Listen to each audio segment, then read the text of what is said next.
How to part pay an invoice on the Xero bank reconciliation screen. This works for money spent or indeed money received. So in this example, we've received £100 from City Limousines. However, the invoice was a bit more than that.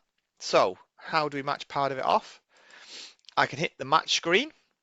I can then search for that supplier or indeed customer. And here we've got a few invoices, but we can see this is invoice 17 in part, which is invoice 17. So I simply tick the button. By default, we're out by £150. So I have to hit this split icon here. By default, Xero's clever enough to try and split it based on what's been received. But if this was multiple invoices, I could change this number. But in this example, this is correct. We owe £250, it's a part payment of 100, so it will leave 150. I hit split, and then that is ready to reconcile. Hit OK, and there'll now be £150 left on that invoice.